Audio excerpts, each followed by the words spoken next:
হযরত আব্দুল্লাহ ইবনে উমর বলেন, এভাবে করতেছিলাম, হঠাৎ করে লক্ষ্য করলাম ওই অপরিচিত লোকটা এসে, আননোন পারসন লোকটা এসে নবী করিম সাল্লাল্লাহু আলাইহি ওয়াসাল্লামের কানে কানে কি যেন এসে বলল। বলে লোকটা চলে গেল। নবীজি চোখের পানি আটকে রাখতে পারলেন না, দু চোখ দিয়ে তিনি দরদর করে পানি ছেড়ে দিলেন। আমার বন্ধুগণ, হযরতে আব্দুল্লাহ ইবনে ওমর বলেন, নবীজির চোখের পানি আমরা সাহাবীরা কখনো সহ্য করতে পারতাম না। স্ত্রীর কলিজা ছিদ্র হয়ে রক্ত বের হবে বরদাস্ত করতে পারতাম, সন্তানের কলিজা ছিঁড়ে রক্ত বের হবে এটা আমরা সহ্য করতে পারতাম, কিন্তু নবীজির চোখের পানি আমরা সাহাবীরা কখনো বরদাস্ত করতে পারতাম না। নবীজির চোখে পানি দেখি দৌড়ে চলে গেলাম। মুসলমান ভাই, বাইহাকি শরীফের বর্ণনা, এটা আমার কথা নয়, এগুলো কোনো কবির কুশকাব্য নয়, কোনো ভাবুকের ভাবা কথা নয়, কোনো জ্যোতিষ শাস্ত্রের মন্ত্র নয়, আল্লাহর কোরআন এবং রাসূল পাক সাল্লাল্লাহু আলাইহি সাল্লামের হাদিস থেকে আপনাদেরকে কথা শোনাচ্ছি। আমার বন্ধুগণ, নবীজির চোখের পানি দেখে সাহাবায়ে কেরাম কাছে চলে গেলেন, বললেন, নবীজি আপনার চোখে কেন পানি? বলেন, নবীজি এই লোকটা আপনাকে কি এমন কথা বলে কষ্ট দিয়ে গেল? আপনি অর্ডার করেন, এখনো তো লোকটাকে দেখা যায়, ধরে আমরা তাকে পানিশমেন্ট করে দেই। আল্লাহর হাবিব সাল্লাল্লাহু আলাইহি সাল্লাম বলেন, সাহাবীরা, ওগো হ্যাঁ আমার সাহাবীরা, শোনো শোনো, এই লোকটা দুনিয়ার কোনো সাধারণ মানুষ নয়, এই লোকটা হচ্ছে আল্লাহর প্রেরিত দূত জিবরাইল। আল্লাহু আকবার, আল্লাহর প্রেরিত দূত জিবরাইল। বুঝলাম নবীজি, তবে আপনি কেন কাঁদেন? আল্লাহর হাবিব সাল্লাল্লাহু আলাইহি ওয়াসাল্লাম বলে উঠলেন, আমার কান্না করার কারণ হলো এই মুহূর্তে জিবরিল আমিন আমার কাছে সংবাদ পৌঁছালো, আমাকে ইনফর্ম করলো, আমার উম্মতের ভিতর থেকে কিছু উম্মত হাসুরের ময়দানে শূকরের আকৃতিতে উঠবে আর বানরের আকৃতিতে উঠবে। উম্মতের কষ্টে জর্জরিত হয়ে, উম্মতের ব্যথায় ব্যথিত হয়ে আমি নবীজি কান্না করতেছি। সাহাবীরা বললেন, ইয়া রাসূলুল্লাহ, কোন সেই উম্মত? তারা কি নামাজ পড়বে না, রোজা রাখবে না, হজ আর উমরা কি তারা করবে না? আল্লাহর হাবিব বললেন, শুধু নামাজ পড়বে রোজা রাখবে তাই নয়, ইয়াসিমুনা ইউসাল্লুনা ইউহাজ্জুন, তারা নামাজ পড়বে, রোজা করবে, হজ করবে, উমরা করবে, দান সদকা ইশরাক সবকিছু করবে, এরপরেও তারা জাহান্নামের আগুনে জ্বলবে। নামাজ তাদেরকে জাহান্নামের আগুন থেকে বাঁচাতে পারবে না, হজ তাদেরকে জাহান্নামের আগুন থেকে বাঁচাতে পারবে না, দান সদকাও তাদেরকে জাহান্নামের আগুন থেকে বাঁচাতে পারবে না। তাদের অপরাধ হচ্ছে ইত্তাখাযুল মাআজিফ ওয়াল কায়নাত। আল্লাহর হাবিব সাল্লাল্লাহু আলাইহি সাল্লাম বলেছেন, বুখারী শরীফের বর্ণনা, ফালাউ ইয়ালামুল কাফিরু বিকুল্লিল্লাযী ইনদাল্লাহি মিনার রাহমা লাম ইয়াইস মিনাল জান্নাহ। কোন কাফের মুশরিক যদি আল্লাহ রাব্বুল আলামিনের দয়া সম্পর্কে জানতো, সে কখনো সে যে জাহান্নামে যাবে, আল্লাহ রাব্বুল আলামিনের দয়া থেকে, রহমত থেকে সে কখনো নৈরাশ হয়ে যেত না। কাফেরও মনে করত আল্লাহ রাব্বুল আলামিন আমাকেও মাফ করে দেবেন। ওয়ালাউ ইয়ালামুল মুমিনু বিকুল্লিল্লাযী ইনদাল্লাহি মিনাল আযাব লাম ইয়ামান মিনান নার।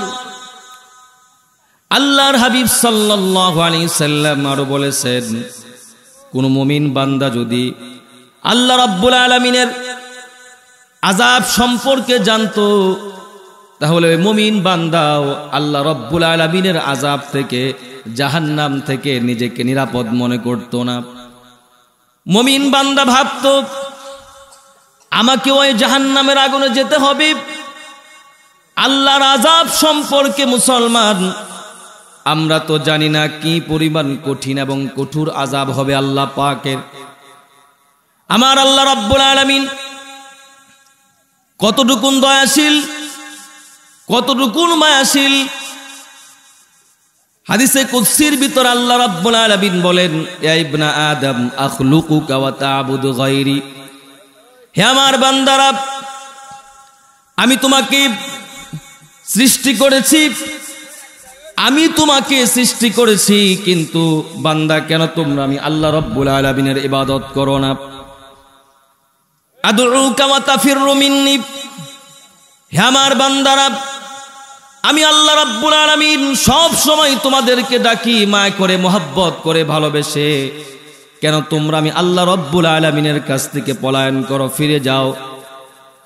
ওয়ারযুকুকা ওয়া তাশকুরু গায়রি, আল্লাহ পাক বলেন I am the distributor, I am the sustainer. আমি আল্লাহ রাব্বুল আলামিন হলাম রিজিক প্রদানকারী। এরপরও বান্দা কেন তোমরা আমি আল্লাহ পাকের শুকরিয়া আদায় করো না? আমার ভাইয়েরা, আমাদের রিজিক প্রদান করেন কে? জোরাও যে বলেন কে? আল্লাহ রাব্বুল আলামিন সব সময় আমাদেরকে দেখে দেখে রাখেন, চোখে চোখে রাখেন। আল্লাহ পাক আমাদের সব সময় কাছাকাছি থাকেন। এই জন্য বন্ধুগণ, আমার আল্লাহ রাব্বুল আলামিনকে ভুলে গেলে চলবে না। আল্লাহ রাব্বুল আলামিন বলেন কুরআনুল কারীমের ভিতরে সূরাতুজ জুমার, আল্লাহ পাক বলেন ওয়া আনিবু ইলা রাব্বিকুম ওয়া আসলিমু লাহু মিন ক্বাবলি আন ইয়াতিয়াকুমুল আযাবু সুম্মা লা তুনসারুন। আল্লাহু আকবার। আল্লাহ পাক বলেন Turn your Allah before the punishment comes to you. হে আমার বান্দারা, আল্লাহ পাকের আযাব আসার আগে আগেই তোমরা মসজিদমুখী হয়ে যাও, তাওবা করে ফেলো। আল্লাহ পাকের গজব আসার আগে আগে তোমরা জান্নাতের পথ ধরো, জাহান্নামের পথ ছাড়ো। কে বলছেন ভাই? এই জন্য সে আল্লাহর পথ ধরতে হবে। আমার আল্লাহ রাব্বুল আলামিন কতটুকুন দয়াশীল, কতটুকুন মায়াশীল, এই ঘটনা শুনলে আপনারা কিছুটা কনসেপ্ট করতে পারবেন। নবী করিম সাল্লাল্লাহু আলাইহি সাল্লাম যখন তিনি হিজরত করলেন, সাহাবা ইকরামদের মাঝে তিনি বন্ডিং বাড়িয়ে দিলেন। একজনের সাথে আরেকজনের ভ্রাতৃত্বের বন্ধন তিনি সৃষ্টি করে দিলেন। সাহাবীরা এতটাই ভ্রাতৃত্ববোধ তখন দেখালো, আনসারী সাহাবীরা মুহাজির সাহাবীদের জন্য হিজরত করে যারা মক্কা থেকে মদিনায় চলে আসছে, ভাইয়েরা আমার, কি পরিমাণ কম্প্রোমাইজ, কি পরিমাণ স্যাক্রিফাইস ছিল একজন মুসলমান ভাইয়ের প্রতি আর একজন মুসলমান ভাইয়ের, একজন মুহাজিরের প্রতি একজন আনসারী সাহাবীর। আজকে আনসারী সাহাবীরা তখন বলছে, ওগো আল্লাহর নবী, আমার দুইটা বাড়ি আছে, আমার একটা বাড়ি আমার মুহাজির ভাইকে আমি দিয়ে দিলাম। ওগো আল্লাহর নবী, শুধু তাই নয়, আমার দুইটা চাষের জমি আছে, আমার ভাইয়ের জন্য একটা চাষের জমি আমি দিয়ে দিলাম। আমার দুইটা পুকুর আছে, আমার ভাইয়ের জন্য, মুহাজির ভাইয়ের জন্য একটা পুকুর আমি দিয়ে দিলাম। কারণ এই মুহাজির সাহাবী যারা ছিলেন, মক্কার ভিতরে অনেক টাকা পয়সা তাদের ছিল, শুধুমাত্র ইসলামের জন্য, দ্বীনের জন্য, আল্লাহর নবীর মোহাব্বতে মুসলমান সব কিছু ছেড়ে তারা মদিনায় চলে আসছে। মদিনা যেতে মন চায় না ভাই? বারবার মন চাই মদিনা যাইতাম আমরা, পড়েন, বারবার মন চাই মদিনা যাইতাম। মদিনা কত দূর, কি সকাল কি দুপুর, মদিনা কত দূর, কি সকাল কি দুপুর, ভাবিয়া দিন যেন যায় কি যে করিতাম, হায়রে ভাবিয়া দিন যেন যায় কি যে করিতাম। বারবার মন চাই মদিনা যাইতাম আমরা, বারবার মন চাই মদিনা যাইতাম। আমার বন্ধুগণ, এই যে মদিনায় চলে গেছেন, মক্কার ভিতরে বাড়ি রেখে, গাড়ি রেখে, সব কিছু রেখে, সব কিছুর মায়া ত্যাগ করে, শুধুমাত্র আল্লাহ রসুলের ভালোবাসা ভিতরে ধারণ করে। এই জন্য বন্ধুগণ, রসুল্লাহর ভালোবাসা অন্তরে রাখার দরকার আছে না নাই? সাহাবীরা কেমন ভালোবাসছেন? উহুদ যুদ্ধের ভিতরে যখন এই সংবাদ পৌঁছে গেল, উহুদের ময়দানে আল্লাহর হাবিব সাল্লাল্লাহু আলাইহি সাল্লাম শাহাদাত বরণ করেছে। এই সংবাদ শোনার পরে একজন মহিলা, ঘরের চিন্তা নাই, সংসারের চিন্তা নাই, খালি পায়ে পাগলিনীর মতো উহুদের ময়দানের দিকে মুসলমান তিনি ছুটতে আরম্ভ করলেন। কিছু দূর যাবার পরে মহিলাকে জানানো হলো, মহিলা তুমি কি শোনো নাই উহুদের যুদ্ধের ভিতরে তোমার স্বামী শাহাদাত বরণ করেছে? মহিলা শোনার পরে বলে, সব আল্লাহ পাকের ইচ্ছা। কার ইচ্ছা? মুসলমান ভাইয়েরা আমার, এটা ওনার কাছে বড় ব্যাপার নয়, ডাজেন্ট ম্যাটার। আবার তিনি দৌড়াতে আরম্ভ করলেন। কিছু দূর যাবার পরই আবার মহিলাকে জানানো হলো, তোমার কাছে কি সংবাদ পৌঁছায় নাই? এই যুদ্ধের ভিতরে তোমার সন্তান শাহাদাত বরণ করেছে। মহিলা বলে, সব আল্লাহ রাব্বুল আলামিনের ইচ্ছা। আগে বলো আমার রাসূল কোথায়, আমার নবী কোথায়? আল্লাহু আকবার বলে। কিছু দূর যেতে লাগলো। কিছু দূর যাবার পর আবার মহিলাকে জানানো হলো, তুমি কি শোনো নাই উহুদের যুদ্ধের ভিতরে তোমার সন্তান শাহাদাত বরণ করেছে, তোমার 2 ভাই শাহাদাত বরণ করেছে। মহিলা বলে, আল্লাহ রাব্বুল আলামিন যা চেয়েছেন তাই হয়েছে। আগে বলো আমার রাসূল কেমন আছে? বন্ধুগণ আমার, একজন মহিলা মানুষ আল্লাহর হাবিবকে কি পরিমাণ ভালোবাসছে, উহুদের ময়দানের দিকে পাগলিনীর মতো খালি পায়ে মুসলমান দৌড়াতে আরম্ভ করে দিয়েছে।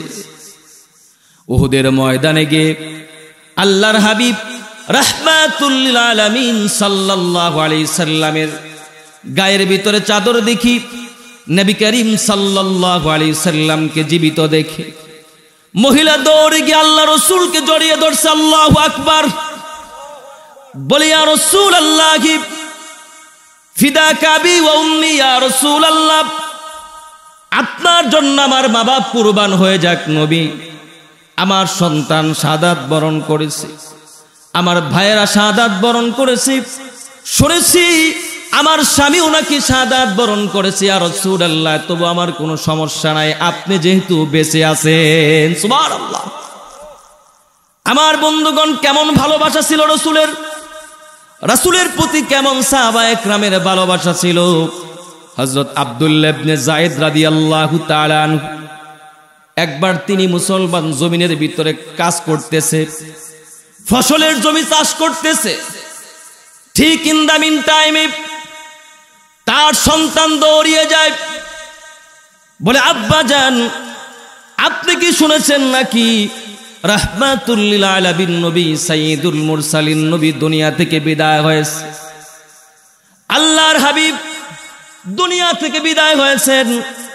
এই সংবাদ শোনার পরে সঙ্গে সঙ্গে সাহাবী হাতের কোদালটা অনেক দূরে নিক্ষেপ করে দিয়েছে। দুচোখ দিয়ে পানি ছেড়ে দিয়ে জমিনের ভিতরে হাঁটু গেড়ে বসে গেছে।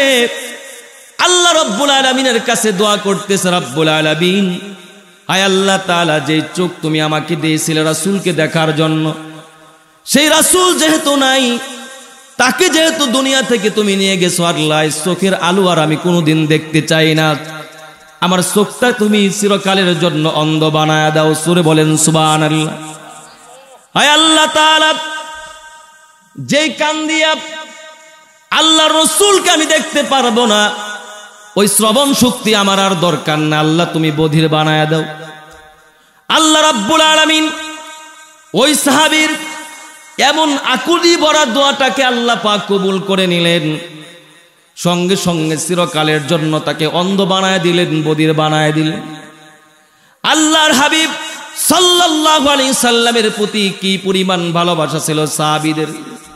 রাসূলের প্রতি ভালোবাসা থাকার দরকার আছে না নাই? বুখারীর বর্ণনা গালিবান 15 নম্বর হাদিস, লা ইউমিনু আহাদুকুম হাত্তা আকুনা আহাব্বা ইলাইহি মিন ওয়ালিদিহি ওয়া ওয়ালাদিহি ওয়ান নাসি আজমাইন।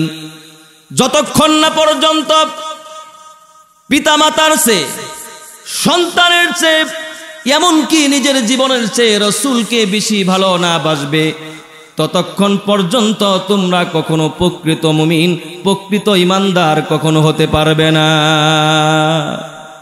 জাহিলি আধার যিনি দূর করেছেন, সুশাসন প্রতিষ্ঠা তিনি করেছেন, নারীদের স্বাধীনতা যিনি দিয়েছেন, আলামিন উপাধি তিনি পেয়েছেন। এমন নবীকে গালি দিলে, এমন নবীকে গালি দিলে তাদের সার নেই আর কবু।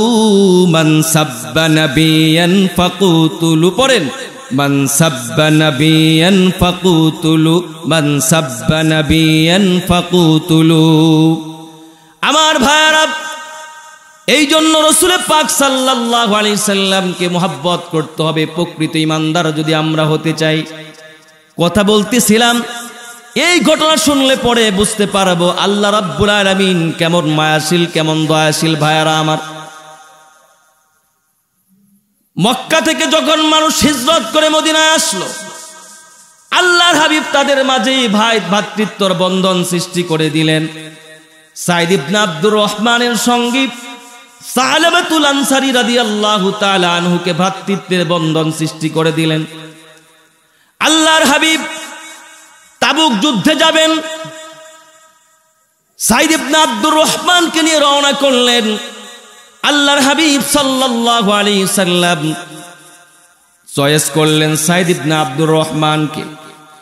সাইদ ইবনে আব্দুর রহমানের ধর্মের ভাই ছিল, যার সঙ্গে সাইদ ইবনে আব্দুর রহমানকে আল্লাহর হাবিব ভ্রাতৃত্বের বন্ধন সৃষ্টি করে দিয়েছেন। তিনি হচ্ছে মুসলমান সালাবাতুল আনসারী। তাবুক যুদ্ধে যাবেন সাইদ ইবনে আব্দুর রহমান, উনি বলে দিলেন সালাবাতুল আনসারী ভাই, আমাকে যেহেতু যুদ্ধের ময়দানে যেতে হবে, সুতরাং আমার ফ্যামিলিকে তুমি মেনটেন করবে। বাজার থেকে তাদের জন্য ফলমূল নিয়ে আসবে, তাদের জন্য ভাত তরকারি তোমরা তাদের জন্য বাজার করে দিবে, কাঁচামালের ব্যবস্থা করে দিবে। আমার পরিবারকে তুমি দেখভাল করবে যতদিন পর্যন্ত আমি তাবুক যুদ্ধে থাকব। এই কথাই দায়িত্ব দিয়ে সাইদ ইবনে আব্দুর রহমান মুসলমান ভাই সালাবাতুল আনসারীর কাছে নিজের পরিবারটাকে আমানত রেখে উনি চলে গেলেন। আমার বন্ধুগণ, আমানত রেখে উনি যখন চলে গেলেন, শয়তানের প্ররোচনায় পড়ে এক পর্যায়ে এই সালাবাতুল আনসারী রাদিয়াল্লাহু তাআলা আনহু আল্লাহর নবীর সাহাবী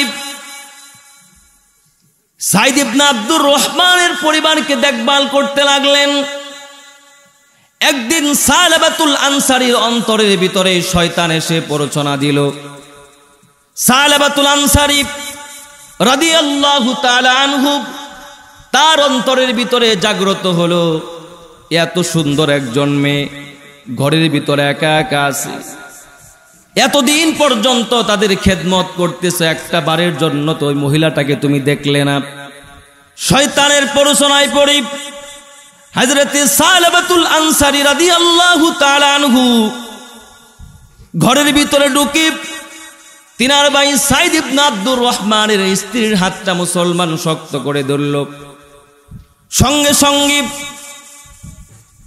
সাইদ ইবনে আব্দুর রহমানের স্ত্রী বলে, ভাই আমাকে তো আপনার কাছে আমানত রেখে গেছে, আপনি কেন এই কাজটা করলেন, আমার হাত কেন স্পর্শ করলেন? ইত্তাকুল্লাহ, আল্লাহ রাব্বুল আলামিনকে আপনি ভয় করেন। এই কথা শুনবার পর হযরতে সালাবাতুল আনসারীর অন্তরের ভিতরে মুসলমান ভয় উদ্রেক হলো। সঙ্গে সঙ্গে তিনি জঙ্গলের দিকে দৌড়াতে আরম্ভ করলেন, কারণ তিনি তো একজন আল্লাহর নবীর সাহাবী ছিলেন। হাদিস শরীফের ভিতরে আসছে, বুখারীর বর্ণনা 6308 নম্বর হাদিস, ইন্নাল মুমিনা ইয়ারা যুনুবাহু কান্নাহু কাঈদুন তাহতা জাবালিন ইয়াখাফু আন ইয়াকা আলাইহি ওয়া ইন্নাল ফাজিরা ইয়ারা যুনুবাহু কাযুবাবিন মাররা আলা আনফি। মুমিন বান্দা যদি গুনাহ করে ফেলে তখন তার কাছে মনে হয় যেন পাহাড়টা তার মাথার উপর পড়বে, চিরতরে তাকে শেষ করে দিবে, ধ্বংস করে দিবে। ফাসিক ফুজ্জার যখন অপরাধ করে, গুনাহ করে, তার কাছে মনে হয় নাকের উপর যেন একটা মাছি বসছিল আর উড়ে চলে গেল, কিছুই মনে হয় না। কিন্তু সালাবাতুল আনসারী তিনি তো একজন আল্লাহর নবীর সাহাবী ছিলেন। এই জন্য মহিলার কথা শুনবার পরে উনি যখন বলছে আল্লাহকে ভয় করেন, এই কথা শুনবার পরে তিনি জঙ্গলের দিকে মুসলমান রওনা করছেন। কিছুদিন পরে সাইদ ইবনে আব্দুর রহমান যখন তাবুকের ময়দান থেকে ফিরে আসলেন, বললেন, বিবি আমার ভাই সালাবাতুল আনসারী কোথায় বিবি আরজ করলেন। পুরো ঘটনা বিস্তারিত তার কাছে বর্ণনা করা হলো, ইনসিডেন্ট বর্ণনা করা হলো যে আপনার ভাই শয়তানের প্ররোচনায় পড়ে একদিন সে আমার হাত শুধুমাত্র স্পর্শ করেছিল। আমি বলেছিলাম আল্লাহ রাব্বুল আলামিনকে ভয় করেন। এই কথা শুনবার পরে পাগলের মতো আল্লাহর ভয়ে দৌড়াতে দৌড়াতে সে জঙ্গলে চলে গিয়েছে, আর কোনোদিন তার দেখা মেলে নাই। এই কথা শোনার পর হযরত সাঈদ ইবনে আব্দুর রহমান ভাইয়ের সন্ধানে মুসলমান রওনা করলেন জঙ্গলের দিকে। সেখানে গিয়ে দেখলেন একজন লোক, একজন রাখাল দেখা যায় ছাগল চড়াচ্ছে, উট দুম্বা চড়ায়। জিজ্ঞেস করলেন ভাই এখানে কি একজন সালাবাতুল আনসারী নামে একজন যুবককে আপনি কি দেখতে পেয়েছেন নাকি?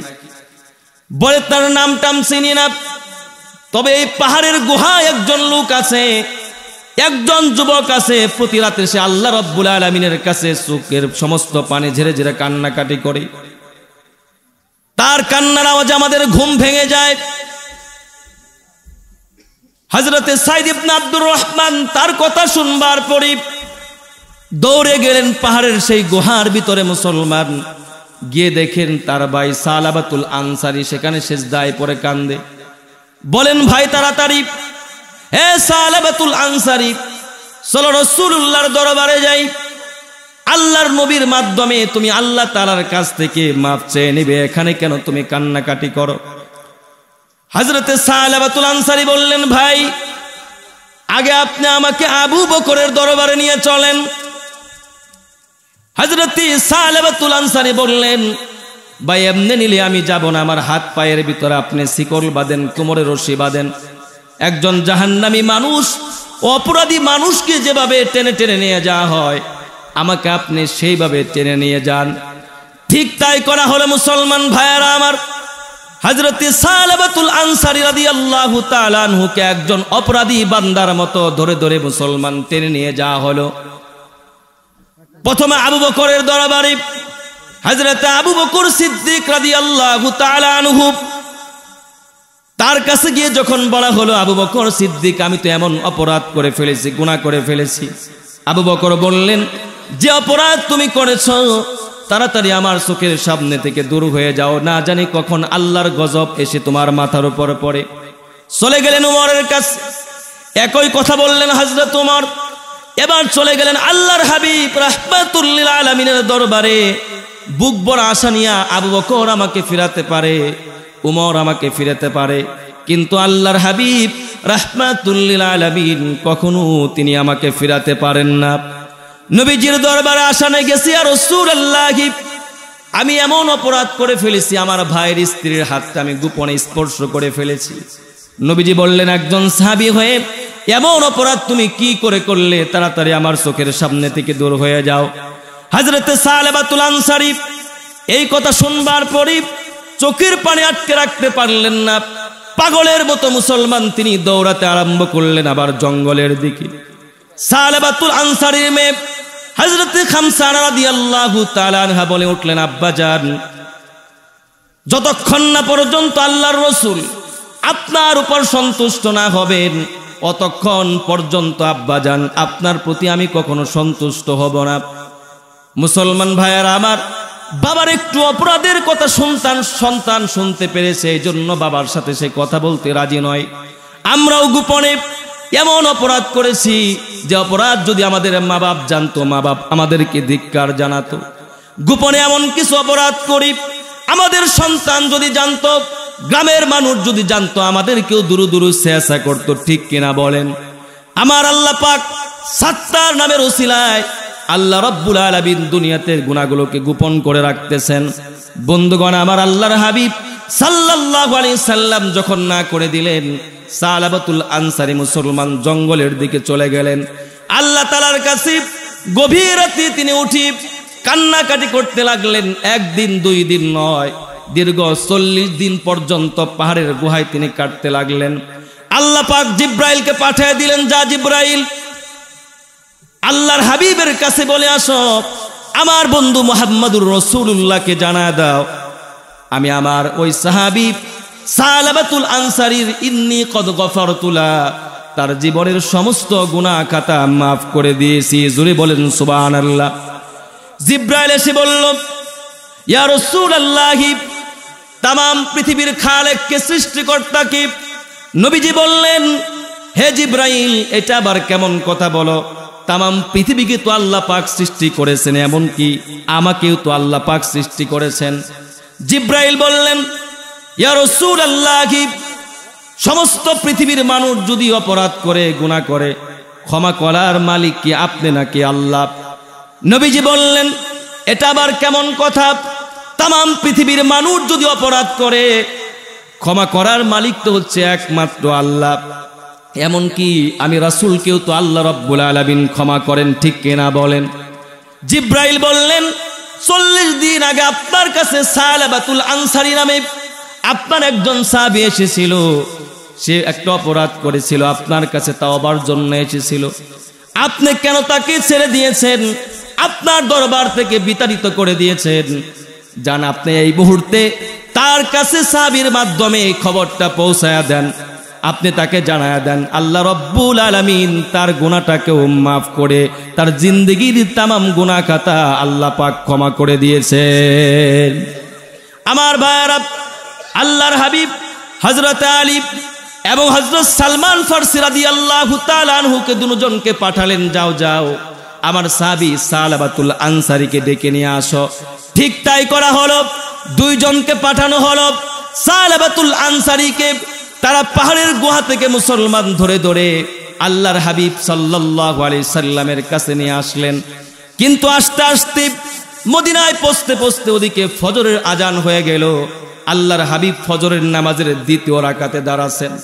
দ্বিতীয় রাকাতে তিনি দাঁড়িয়েছেন, নবীজি আয়াতটা পড়তেছিলেন, আলহাকুমুত তাকাফুর হাত্তা যুরতুমুল মাকাবির। এ দুনিয়ার মানুষেরা, প্রত্যেকটা মানুষ, until you die, until you visit the graveyards, দুনিয়ার সমস্ত মানুষ কবরে যাওয়ার আগ পর্যন্ত দুনিয়ার মোহমায়া চাকচিক্য নিয়ে, নারী গাড়ি নিয়ে তারা ব্যস্ত। ল্যান্ড প্রপার, মিল ফ্যাক্টরি আর ইন্ডাস্ট্রি দুনিয়ার মুহে পড়ে গেছে, তারা আখিরাতকে ভুলে গেছে। যতক্ষণ না পর্যন্ত তারা কবরের ভিতরে না ঢুকবে, অতক্ষণ পর্যন্ত তারা দুনিয়া নিয়ে মত্ত থাকবে। আয়াতখানা শোনার পরই হযরত সালাবাতুল আনসারী রাদিয়াল্লাহু তাআলা আনহু সঙ্গে সঙ্গে মুসলমান সেখানে পড়ে গেলেন। আল্লাহর হাবিব বললেন, নামাজ কমপ্লিট হয়ে যাবার পর দ্বিতীয় রাকাতে নবীজি যখন আয়াতখানা পড়েছেন, জুড়ে একটা চিৎকার মেরে সালাবাতুল আনসারী দুনিয়া থেকে বিদায় নিলেন। নবীজি সাল্লাল্লাহু আলাইহি সাল্লাম বললেন, সালমান রে, দেখো আমার সাহাবীর অবস্থা কি এখনো জীবিত আছে নাকি? সালমান ফারসি হাত দিয়ে দেখলেন সালাবাতুল আনসারী রাদিয়াল্লাহু তাআলা আনহু আর দুনিয়ার বুকে নাই। আমার ভাইয়ারা, আমার বন্ধুগণ, এই তো চলে গেলেন সালাবাতুল আনসারী রাদিয়াল্লাহু তাআলা আনহু। উনি যখন ইন্তেকাল করলেন, ইন্তেকাল করার পরই উনার যখন জানাজা নিয়ে যাওয়া হচ্ছিল, দেখা গেল মুসলমান আল্লাহর হাবিব সাল্লাল্লাহু আলাইহি সাল্লাম তিনি তার পায়ের গোড়ালি উঁচু করে করে হাঁটতেছেন। নবীজির কাছে সাহাবীরা প্রশ্ন করলেন, ইয়া রাসূলুল্লাহ, ইয়া হাবিবাল্লাহ, আপনি কেন পায়ের গোড়ালি এভাবে উঁচু করে হাঁটতেছেন? নবী করিম সাল্লাল্লাহু আলাইহি ওয়াসাল্লাম বললেন, আমি যা জানি তোমরা তা জানো না। আমি নবীজির কাছে ওহী আসে, তোমাদের কাছে আসে না। আমার সাহাবী সালাবাতুল আনসারী রাদিয়াল্লাহু তাআলা আনহু এমন ভাবে তওবা করেছে, আল্লাহ পাক তার তাওবাকে এমন ভাবে কবুল করেছেন, তাকে তার উপরে এতটাই খুশি হয়েছেন, তারা জানাজার নামাজে শরীক হবার জন্য আসমান থেকে আল্লাহ রাব্বুল আলামিন লক্ষ কোটি কোটি ফেরেশতা পাঠিয়ে দিয়েছেন। সুবহানাল্লাহ। এই পরিমাণ ফেরেশতা আসছে যে আমার পায়ের গোড়ালি আমি উঁচু করে হাঁটতেছি, পা ফেলানোর মতো জায়গা নাই। এই জন্য ভাইয়ারা আমার, ক্ষমা চাওয়ার মতো যদি চাইতে পারি, আল্লাহ রাব্বুল আলামিন আমাদেরকে মাফ করতে পারেন কি পারেন না? বিবেক দিলে, বুদ্ধি দিলে চিনিতে তোমায়, তবু কালাম শুনতে কর্ণ দিলে যে আমায়। আবার চক্ষু দিলে সব দেখিতে, চক্ষু দিলে সব দেখিতে নিয়ামত তোমার, তোমারই দয়া ছাড়া কেমনে হব পার, তোমারই দয়া ছাড়া কেমনে হব পার। দয়া করো গো দয়াল, দয়া করো গো দয়াল, মোরা গুনাহগার, তোমারই দয়া ছাড়া কেমনে হব পার, তোমারই দয়া ছাড়া কেমনে হব পার। আল্লাহর দয়া ছাড়া কি মুসলমান পার হওয়া যাবে নাকি? জোরে আওয়াজে বলেন পার হওয়া যাবে? আমার ভাইয়েরা, এই জন্য আসুন আমরা আল্লাহ রাব্বুল আলামিনকে ভুলে যাব না। আজকের এই মাহফিল থেকে মুসলমান ঘোষণা দেই, অনেক যুবক ভাইয়েরা আছেন, গান বাজনা আছে না নাই আমাদের সমাজের ভিতরে, দেখবেন অনেক মানুষ নামাজ পড়ে, রোজা রাখে, হজ করে, উমরা করে, এরপরেও মুসলমান তারা জাহান্নামের আগুনে জ্বলবে। তারা কারা? একবার আল্লাহর হাবিব রাহমাতুল লিল আলামিন 19 জন সাহাবী নিয়ে এক পাহাড়ের পাদদেশে বসে আছেন। হঠাৎ করে একজন সাহাবী হঠাৎ করে একজন লোক আসলো। হযরত আব্দুল্লাহ ইবনে ওমর বলেন, লা ইয়ারিফুনা মিন্না আহাদুন, এই লোকটাকে আমাদের পক্ষ থেকে কেউ আমরা চিনতাম না। অপরিচিত লোকটা এসে আল্লাহর হাবিব সাল্লাল্লাহু আলাইহি সাল্লামের কনিষ্ঠ আঙ্গুলটা ধরে একটু দূরের দিকে নিয়ে গেলেন। আমরা ভয় পেয়ে গেলাম। হযরত আব্দুল্লাহ ইবনে ওমর বলেন, এক কদম আমি সামনের দিকে দেই, আবার আর এক কদম পিছনের দিকে যেই। সামনের দিকে এজন্য দেই কারণ এমনও তো হতে পারে আমার রাসূলের গায়ে কোনো আঘাত করতে পারে, রাসূলের বিরুদ্ধে কনস্পিরাসির ষড়যন্ত্র করতে পারে। আবার পিছনের দিকে এজন্য দেই, এমনও তো হতে পারে নবী করিম সাল্লাল্লাহু আলাইহি ওয়াসাল্লামের সঙ্গে এই লোকটার কোনো গোপন আলাপও থাকতে পারে, ঠিক কিনা বলেন? হযরত আব্দুল্লাহ ইবনে ওমর বলেন, এভাবে করতেছিলাম, হঠাৎ করে লক্ষ্য করলাম ওই অপরিচিত লোকটা এসে, আননোন পারসন লোকটা এসে নবী করিম সাল্লাল্লাহু আলাইহি ওয়াসাল্লামের কানে কানে কি যেন এসে বলল, বলে লোকটা চলে গেল। নবীজি চোখের পানি আটকে রাখতে পারলেন না, দু চোখ দিয়ে তিনি দরদর করে পানি ছেড়ে দিলেন। আমার বন্ধুগণ, হযরতে আব্দুল্লাহ ইবনে ওমর বলেন, নবীজির চোখের পানি আমরা সাহাবীরা কখনো সহ্য করতে পারতাম না। স্ত্রীর কলিজা ছিদ্র হয়ে রক্ত বের হবে বরদাস্ত করতে পারতাম, সন্তানের কলিজা ছিঁড়ে রক্ত বের হবে এটা আমরা সহ্য করতে পারতাম, কিন্তু নবীজির চোখের পানি আমরা সাহাবীরা কখনো বরদাস্ত করতে পারতাম না। নবীজির চোখে পানি দেখি দৌড়ে চলে গেলাম। মুসলমান ভাই, বাইহাকি শরীফের বর্ণনা, এটা আমার কথা নয়, এগুলো কোনো কবির কুশকাব্য নয়, কোনো ভাবুকের ভাবা কথা নয়, কোনো জ্যোতিষ শাস্ত্রের মন্ত্র নয়, আল্লাহর কোরআন এবং রাসূল পাক সাল্লাল্লাহু আলাইহি সাল্লামের হাদিস থেকে আপনাদেরকে কথা শোনাচ্ছি।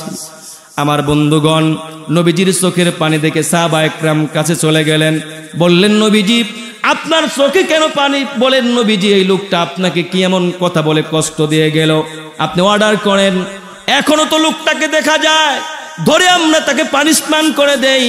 আল্লাহর হাবিব সাল্লাল্লাহু আলাইহি সাল্লাম বলেন, সাহাবীরা, ওগো হ্যাঁ আমার সাহাবীরা, শোনো শোনো, এই লোকটা দুনিয়ার কোনো সাধারণ মানুষ নয়, এই লোকটা হচ্ছে আল্লাহর প্রেরিত দূত জিবরাইল। আল্লাহু আকবার! আল্লাহর প্রেরিত দূত জিবরাইল। বুঝলাম নবীজি, তবে আপনি কেন কাঁদেন? আল্লাহর হাবিব সাল্লাল্লাহু আলাইহি ওয়াসাল্লাম বলে উঠলেন, আমার কান্না করার কারণ হলো এই মুহূর্তে জিবরিল আমিন আমার কাছে সংবাদ পৌঁছালো, আমাকে ইনফর্ম করলো আমার উম্মতের ভিতর থেকে কিছু উম্মত হাসুরের ময়দানে শূকরের আকৃতিতে উঠবে আর বানরের আকৃতিতে উঠবে। উম্মতের কষ্টে জর্জরিত হয়ে, উম্মতের ব্যথায় ব্যথিত হয়ে আমি নবীজি কান্না করতেছি। সাহাবীরা বললেন, ইয়া রাসূলুল্লাহ, কোন সেই উম্মত? তারা কি নামাজ পড়বে না, রোজা রাখবে না, হজ আর উমরা কি তারা করবে না? আল্লাহর হাবিব বললেন, শুধু নামাজ পড়বে রোজা রাখবে তাই নয়, ইয়াসিমুনা ইউসাল্লুনা ইউহাজ্জুন, তারা নামাজ পড়বে, রোজা করবে, হজ করবে, উমরা করবে, দান সদকা ইশরাক সবকিছু করবে, এরপরেও তারা জাহান্নামের আগুনে জ্বলবে। নামাজ তাদেরকে জাহান্নামের আগুন থেকে বাঁচাতে পারবে না, হজ তাদেরকে জাহান্নামের আগুন থেকে বাঁচাতে পারবে না, দান সদকাও তাদেরকে জাহান্নামের আগুন থেকে বাঁচাতে পারবে না। তাদের অপরাধ হচ্ছে ইত্তাখাযুল মাআজিফ ওয়াল কায়নাত, তারা তো গান বাজনার অনুষ্ঠান করবে তো করবেই, এমনকি ধর্মীয় প্রোগ্রামের ভিতরে তারা গানের অনুষ্ঠান করবে, ডাকডুল পিটিয়ে তারা গান বাজনার আয়োজন করবে। বিয়ে হচ্ছে মুসলমান ধর্মীয় প্রোগ্রাম, ঠিক কিনা বলেন? বিয়ে বাড়িতে ডুল ডেক্সের দুম দ্বারা কাছে না নাই? জোরাওয়াজে বলেন। ঈদুল ফিতর, ঈদুল আজহা, এগুলো মুসলমান ধর্মীয় অনুষ্ঠান। ধর্মীয় অনুষ্ঠানের ভিতরে গান বাজনা আছে না নাই? জোরাওয়াজে বলেন না কেন? নবীর মেয়ে ফাতেমার বিয়েতে মুসলমান কোনো গাড়ি নাই, ঘোড়া নাই, কোনো ডলি দ্বারা নাই, কোনো গাড়ি আর ব্যান্ড পার্টির কোনো আয়োজন নাই। যিনি মুসলমান দুনিয়া থেকে জান্নাতি রমণীদের সর্দার হবেন সার্টিফিকেট পেয়ে গেছেন, নবীর মেয়ে হাসান আর হুসাইনের মা, তার বিয়ের ভিতরে গান বাজনার মুসলমান আওয়াজ নাই। কিন্তু মুসলমান ভাইরা আমার, আমাদের এলাকার টুনার টুনির বিয়ে হয়, গানের আওয়াজে এলাকায় থাকা যায় না, ঠিক কিনা বলেন? নবীর মেয়ে ফাতেমার বিবাহ হয়, গানের আয়োজন নাই, গানের আওয়াজ নাই। কিন্তু আমাদের দেশে টুনার টুনির বিয়ে হয়, কেউ চিনেই না তাকে, কিন্তু ডাক ডুল পিটিয়ে গান বাজনার আয়োজন করে, এত জোরে জোরে গানের আওয়াজ দেয়, ডেক সেটের আওয়াজ দেয়। আমার কাছে এমন খবর আছে, এক মসজিদে নাকি এক মুরব্বী নামাজ আদায় করতেছে, সে পেশাব করে দিছে এই ডেক সেটের আওয়াজ। এরকম আছে না? নাই? হাসতেছেন আপনারা। আমার বন্ধুগণ, হাদিস শরীফ শোনেন, আল্লাহর হাবিব সাল্লাল্লাহু আলাইহি সাল্লাম বলেছেন, শুআবুল ঈমান হাদিস নাম্বার 4746 নাম্বার হাদিস, আল গিনাউ ইউমবিতুন নিফাক ফিল কলব কামা ইউমবিতুল মাউজ জার। নবী করিম সাল্লাল্লাহু আলাইহি সাল্লাম বলেছেন, গান বাজনা মানুষের অন্তরের ভিতরে নিফাকি সৃষ্টি করে দেয়, মুনাফিকি সৃষ্টি করে দেয়। যেমনি ভাবে পানির কারণে যেমনি ভাবে শস্যটা সুন্দর হয়, ভালো হয়, পানির মাধ্যমে যেমনি ভাবে শস্য উৎপাদন হয়, ঠিক তেমনি ভাবে মুসলমান গানের কারণে মানুষের অন্তরে মুনাফিকি সৃষ্টি হয়, ঠিক কিনা? গান বাজনা শুনলে পড়ি তার অন্তরের ভিতরে এক আবরণ সৃষ্টি হয়ে যায়, কোনটা হক কোনটা বাতিল সে কখনো টের পায় না। কোরআনের প্রতি তার অনীহা সৃষ্টি হয়ে যায়, ইসলামের মহব্বত তার অন্তরে থাকে না। জিনা ব্যভিচারের প্রতি মুসলমান সে উদ্বুদ্ধ হয়ে পড়ে, জিহাদের আকর্ষণ মুসলমান ভাইরা অন্তরে থাকে না, সব সময় লোকটা দুনিয়ামুখী হয়ে যায়। এই জন্যই তো বাইহাকি শরীফের আরেকটি বর্ণনা আসছে, নবী করিম সাল্লাল্লাহু আলাইহি সাল্লাম বলেছেন, সূরাতানে মালউনানে ফিদ দুনিয়া ওয়াল আখিরা, মিজমারুন ইনদা নাগমাতিন ওয়া নাওহাতুন ইনদা মুসিবাতিন। এই পৃথিবীর বুকে দুইটা আওয়াজ সবচেয়ে বেশি নিকৃষ্ট। কয়টা আওয়াজ? জোরে বলেন না ভাই, কয়টা আওয়াজ? এক নাম্বার গানের সাথে বাজনার আওয়াজ। দুই নাম্বার মানুষ যখন মৃত্যুবরণ করে তখন মুসলমান বুক চাপড়ে মাথা পিটিয়ে এই যে মানুষ জোরে জোরে চিল্লাফিল্লা করে, বিলাপ করে যে কান্না করে, এগুলো মুসলমান এই আওয়াজটা বিলাপ করে কান্নার আওয়াজ। পৃথিবীর বুকে সবচেয়ে মুসলমান নিকৃষ্ট আওয়াজ হচ্ছে দুইটি। ইমাম আজম আবু হানিফা, শাফি এবং ইমাম আহমদ ইবনে হাম্বল, চার ইমাম বলেছেন এ ব্যাপারে একমত। قد انعقد الإجماع على أن سماعة الغناء فسق والجلوس في مجلسها نفاق والتلذذ بها كفر। তারা বলেছেন গান বাজনার আওয়াজ যদি মানুষ শ্রবণ করে, ইজমা আলা সিমাতাল গিনা ফিসকুন, গান বাজনা শ্রবণ করা মুসলমান একটা ফাসিকি কাজ। গান বাজনার আসরে মুসলমান বসা, এটা হচ্ছে একটা নেফাকি কাজ। আর গান বাজনা শ্রবণ করে মুসলমান অন্তরের ভিতরে স্বাদ নেওয়া, মজা নেওয়া, এটা হচ্ছে মুসলমান কুফরি কাজ। আমরা গান শুনি, আবার মুসলমান মুখে মুখেও বলি দারুণ গান একটা, ঠিক কিনা বলেন? এই যে দারুণ বললাম, স্বাদ নিলাম, আস্বাদন করলাম, আল্লাহর হাবিব সাল্লাল্লাহু আলাইহি সাল্লাম বলেছেন, হাদিসে আসছে, সঙ্গে সঙ্গে সঙ্গে লোকটা মুসলমান কুফরি করে ফেললো। এই জন্য ভাইয়ারা আমার, আল্লাহর হাবিব সাল্লাল্লাহু আলাইহি ওয়াসাল্লাম বলেছেন, যাক, আমি তো দিতে চাইছিলাম, আমি তো আরে চিনি খুব ভালো করে, রুবেল পারভেজ ভাইয়ের মসজিদে আমি থাকি, ঠিক আছে। তাই এই জন্য প্রথমে উনি ওখানে দেখার পরে আমি আলোচনা সেরে দিছি, ঠিক আছে। আমি অত্যন্ত ভালোবাসি, উনি অবশ্যই কথা বলে। এখন আপনাদের সামনে আমাদের প্রধান অতিথি আলহাজ মুরাদ কবির সাহেব কিছু বক্তব্য আমরা শুনতেছিলাম গান বাজনার কথা। রাসূল করিম সাল্লাল্লাহু আলাইহি ওয়াসাল্লাম বলেছেন, বা'আসানি আল্লাহু রাহমাতান ওয়া হুদান লিল আলামিন ওয়া বা'আসানি লিমাহকিল মাআজিফি ওয়াল মাজামিরি ওয়া আমরিল জাহিলিয়া। আল্লাহর হাবিব সাল্লাল্লাহু আলাইহি সাল্লাম বলেছেন, আল্লাহ রব্বুল আলামিন আমাকে বাদ্যযন্ত্র, ক্রুশ এবং জাহিলি প্রথা নির্মূল করার জন্য পৃথিবীতে পাঠিয়েছেন। যে বাদ্যযন্ত্র নির্মূল করার জন্য আল্লাহ রব্বুল আলামিন আমার আপনার রসুলকে দুনিয়ার বুকে প্রেরণ করলেন, আজকে মুসলমান হয়ে সে বাদ্যযন্ত্রকে আমরা প্রমোট করতেছি, ঠিক কিনা বলেন? আমার ভাইয়ের, আজকে আমরা মুসলমান ঠিক নামে, কিন্তু কাজের কাজ কিছুই নাই। নাম রাখছে ইমান আলী, মসজিদে চেনে না, আছে না নাই? নাম রাখছে রমজান আলী, একটা রোজাও রাখে নাই। মুসলমান ভাই শুধু তাই নয়, নাম রাখছে হাফেজ, কোরআন শরীফ দেখেই পাঠ পড়তে পারেন, আছে না নাই? মুসলমান তো মোরা বটে, মুসলমানই নাই, দিলে ইমান আছে শুধু দিনের আমল নাই। খাতনা রীতি বাকি বটে, ধর্মের শিক্ষা নাই, ইব্রাহিমী ধ্বনি বাকি, দিনের মর্ম নাই, দিনের মর্ম নাই। আমার ভাইরা, এই জন্য কথাকে ঠিক রাখতে হবে, জবান ঠিক রাখতে হবে।